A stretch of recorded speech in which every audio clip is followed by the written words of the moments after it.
Hello, this is Dave Gleason with another orchard update.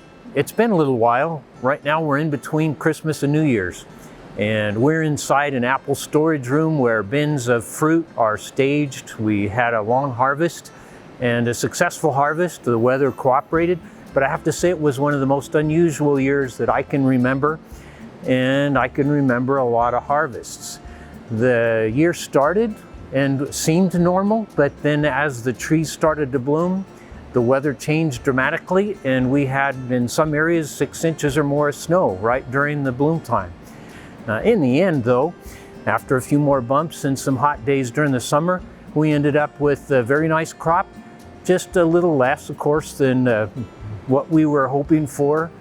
Fruit size a little bit smaller, and just the number of apples on the tree after that kind of a beginning was less than what we would have liked.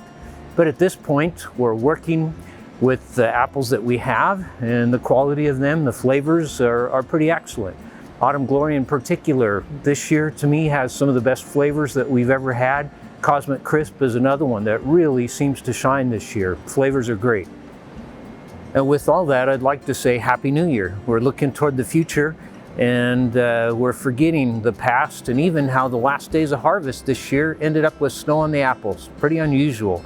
Start with snow on the bloom, end up with snow on the apples. We're ready to move into this next year. So from here, we're gonna head out in the orchard and take a look at the trees, how they're looking right now, and look closely at some of the buds and what they're doing.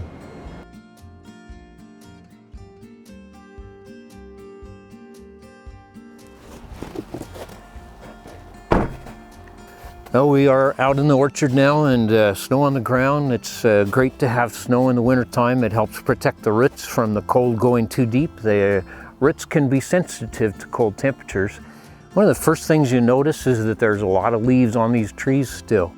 And normally in autumn, the trees slowly go to sleep and the leaves change color. A backflow of nutrients happen from the leaf back into the buds and back into the tree.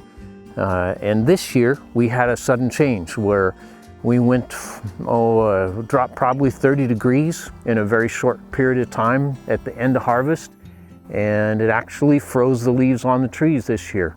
And not something that happens very often, and when I've seen it in the past, it doesn't necessarily mean that there's damage in the buds and in the trees, but it's just unique, one of those things that happens in a natural system. As spring happens this year, the trees will begin to push and the new buds will open and the leaves will continue to fall off at that point.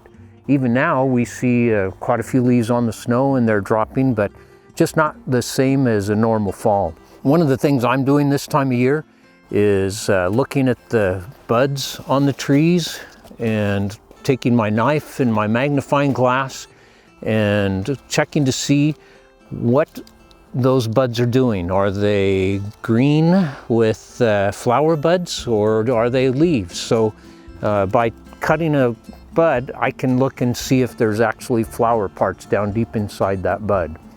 So here's a likely looking bud. It looks a little bit fat. It's on a short spur, and I'm gonna pick that one and then bring it back and use my handy dandy pocket knife and cut carefully into that bud right there. And then I got to take a look with my magnifying glass. This is actually one my dad gave me when I first started doing this kind of work. Now if you look closely, you can see that there are some round globules in the middle of that bud right in this vicinity, and those have flower parts. You can see ovules, and the round nature indicates that that one should be a flower bud this next spring.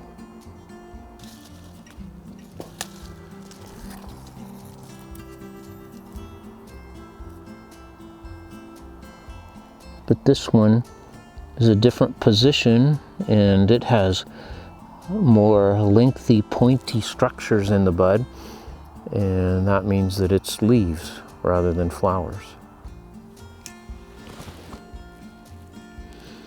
And that one has flower parts again. So there's promise for this next year. So this has been Dave Gleason with another orchard update. Thanks for watching.